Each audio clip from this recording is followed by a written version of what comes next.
Ok, então esta aula é a conclusão da aula anterior, onde nós começamos a falar da seção 1.6 do nosso livro-texto. Então nesta aula vamos falar especificamente de invariância no tempo e de linearidade de sistemas. Então um sistema ele é invariante no tempo se o comportamento e as características do sistema são fixas ao longo do tempo. Um exemplo simples de sistema invariante é este circuito RC. Uma fonte de tensão, uma resistência e um capacitor. Então veja bem, se o valor da resistência e o valor da capacitância não mudam ao longo do tempo, este é um circuito invariante no tempo. Perceba aqui, se esta corrente, ou melhor, se esta fonte de tensão for alternada, tudo bem, a corrente elétrica será alternada, mas o sistema é invariante no tempo. Ou mesmo que seja uma fonte de tensão contínua. Ao fecharmos o circuito, a corrente vai ter um comportamento variável no tempo, porém, este é um sistema invariante no tempo. Vamos imaginar que aqui nós tivéssemos uma chave aberta. Se eu fechar essa chave no instante t igual a zero, a corrente elétrica vai ter este comportamento para se estabelecer no circuito. Se eu fechar esta chave no instante t igual a 1 segundo, a corrente elétrica vai ter o mesmo comportamento. Ela vai demorar 1 segundo a começar a ter esse comportamento exatamente igual ao que aconteceria se fosse fechada no instante t igual a zero. Desculpa fazer a demonstração sem a figura adequada, mas eu pensei em fazer isso exatamente agora. Ok? Bom, então o circuito RC é um circuito invariante no tempo. Outro caso também de circuito invariante no tempo é o automóvel, o veículo que nós temos utilizado ao longo deste capítulo. Então veja bem, se o coeficiente de atrito e a massa do veículo não mudam ao longo do tempo, é um circuito invariante no tempo. Entretanto, vamos supor que o número de passageiros esteja variando ao longo do tempo. Sobe um, sobe dois, desce outro, enfim. A massa, consequentemente, estará variando. Portanto, este é um sistema que passa a ser variante no tempo. Bom, então um sistema é invariante no tempo se um deslocamento no tempo do sinal de entrada resulta em um deslocamento no tempo do sinal de saída. Essa é uma definição básica e elementar sobre um sistema invariante no tempo. Bom, vamos então procurar entender melhor essa questão através dos exemplos. Vamos começar com o exemplo 1.14. Considera o sistema de tempo contínuo definido por y de t é igual a seno de x de t. X de t é a entrada. Então depende dessa entrada para calcular o seu seno e a saída vai ser y de t. Verifique se este sinal é invariante no tempo. Então, começando com algumas definições, vamos imaginar então a entrada para x1 de t, eu tenho a saída y1 de t. Vamos considerar agora um deslocamento, uma segunda entrada x2 de t, que vai ser um deslocamento invariante de x1 de t. Consequentemente, a saída deverá ser y2 de t igual a seno de x2 de t. Isso genericamente. Agora vamos entender melhor isso aí. Bom, x2 de t é um deslocamento invariante de x1 de t. Portanto, x2 de t é o mesmo que x1 de t menos t0. Aqui eu tenho a função seno, portanto, a saída y2 seria a saída do seno de x1 de t menos t0, ou y1 de t menos t0, que é igual a seno de x1 de t menos t0. Igualando então as duas expressões, eu tenho que y2 de t é igual a y1 de t menos t0, portanto, este é um sistema invariante. Ficou um pouco abstrato entender por aqui, né? Então eu bolei aqui as figurinhas para a gente poder entender melhor essa questão. Então veja bem, aqui está um gráfico, né, da função seno de x1 de t. x1 de t é a entrada, volto a repetir. Isso aqui é uma entrada, pode ser uma função aplicada no tempo t. x1 de t é esta entrada, seno de x1 de t, portanto, é a saída. Vamos imaginar então um deslocamento, né? Portanto, x2 de t agora é x1 de t menos t0.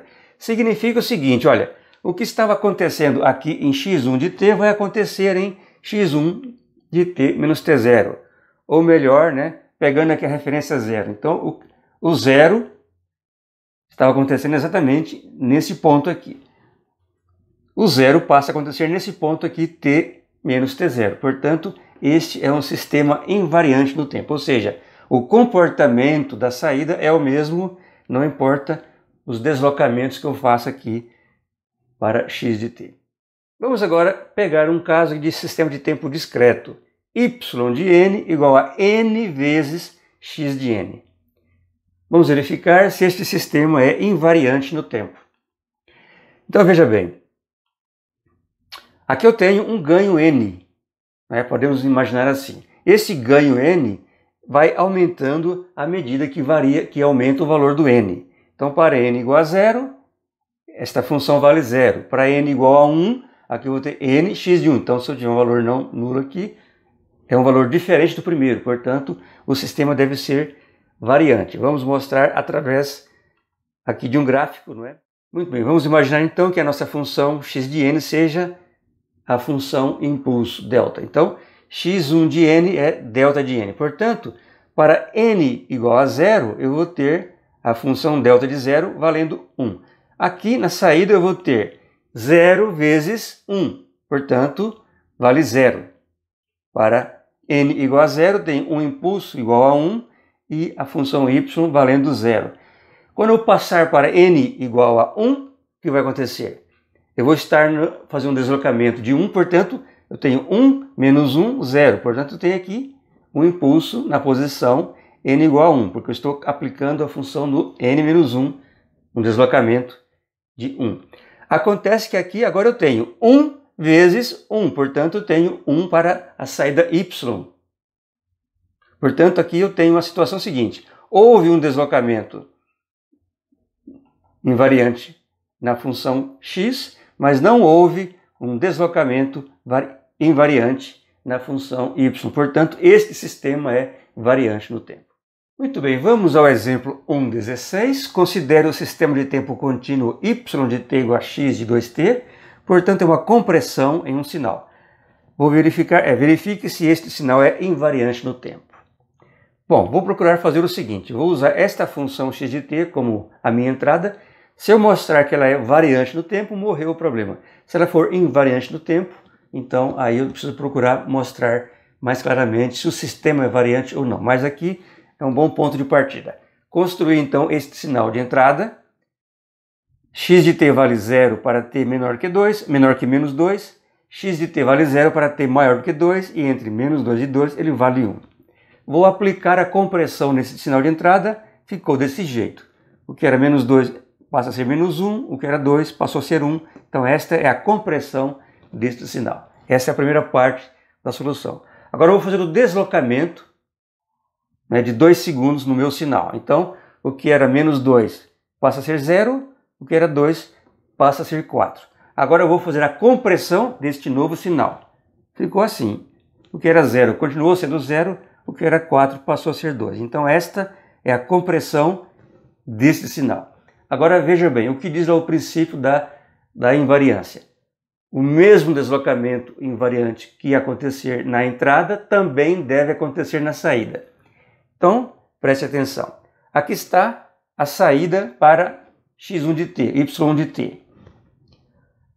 A saída para y1 de t menos 2 deveria ser esta, seria um deslocamento de 2 neste sinal. Acontece que nós obtivemos este sinal. Portanto, este sistema é variante no tempo. Ele é variante no tempo. E a solução morre por aqui. Bom, finalmente vamos falar sobre linearidade. Um sistema ele pode ser considerado linear quando obedece à seguinte relação. Se a entrada for a soma ponderada de diversos sinais, então a saída deverá ser a soma ponderada das saídas de cada sinal individualmente aplicado ao sistema. Então veja bem, matematicamente, para um sistema de tempo contínuo, se a entrada for A, um parâmetro A aqui, vezes x1 mais B de x2, a saída deverá ser a soma A de y1 mais B de y2. Esta soma aqui sendo obedecida, então, está sendo obedecida a propriedade da adição dos sinais. Então, se eu somar dois sinais, a saída deverá ser a soma das saídas de cada sinal individualmente. Agora veja bem, se eu respeitar esta condição A de x1 igual a A de y1, eu estou respeitando uma propriedade chamada de homogeneidade, não é?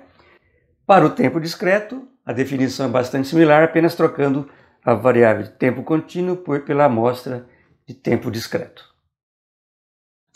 Vamos ao exemplo 1.17. Considere o sistema de tempo contínuo y de t é igual a t vezes xt. Será que este sistema é linear ou não? Vamos verificar. Então vamos considerar o seguinte. A entrada x1 de t produz a saída y de t, t que multiplica x1 de t. A entrada x2 de t é igual, ou produz a saída y2 de t, que é igual a t vezes x2 de t. Eu vou criar um sinal x3 de t, que vai ser o seguinte, vai ser essa constante a multiplicada por x1 de t, mais a constante b multiplicada por x2 de t. Então, este é o sinal que vai ser aplicado ao sistema, que vai ter então este comportamento. y3 de t é t vezes x3 de t. Portanto, y3 de t vai ser t que multiplica a soma, a x1 de t mais bx2 de t. Então, y3 de t vai ser t vezes a x1 de t mais t vezes bx2 de t. Portanto, esta é a saída y1 e esta é a saída y2. Portanto, y3 vai ser a y1 de t mais b y2 de t. Portanto, este sistema é linear. Muito bem, agora eu vou resolver o exemplo 1.19 do nosso livro-texto. Considere o sistema de tempo discreto y de n igual a parte real de x de n. Verificar se este sinal é linear. Portanto, eu tenho uma entrada que é um número complexo, ou seja, x de n tem uma parte real, r de n, mais uma parte imaginária, js de n. A saída seria ou será y de n igual a r de n. Vou testar a linearidade deste sinal, já que a entrada é um número complexo, vou multiplicá-la por um número imaginário ou pelo imaginário j. Então fica assim, x2 de n é j, que multiplica o meu sinal r de n mais j s de n. Então a saída y2 vai ser a parte real de j vezes o meu sinal. Ou y2 então vai ser a parte real de j vezes o meu sinal, fazendo aqui as multiplicações internas, fica j vezes rn, j vezes j menos 1, menos s de n. Ou y2 é menos s de n, que é a parte real desta expressão. Portanto, eu multipliquei a minha entrada por j. Se o sistema fosse linear, a saída deveria ser jrn, mas não foi. Nós conseguimos menos s de n. Portanto, o meu sistema não é linear. Muito bem, pessoal, nós encerramos então aqui o capítulo 1 do nosso livro-texto. Nós precisamos lançar mão dessa abordagem de videoaulas para concluir o capítulo em função dos problemas que nós tivemos aí, que vocês sabem, burocráticos, e que não permitiram que nós tivéssemos aulas durante o mês de março. Então, desta forma, nós estamos procurando recuperar o período perdido e aquilo que eu disse a vocês e volto a repetir. Não fiquem presos apenas às videoaulas, procurem estudar o máximo possível utilizando o material escrito, o livro, para que vocês possam ter uma melhor compreensão ou um bom aprendizado nos assuntos que foram cobertos, ok? Muito obrigado pela atenção e até a próxima aula, que deverá ser presencial.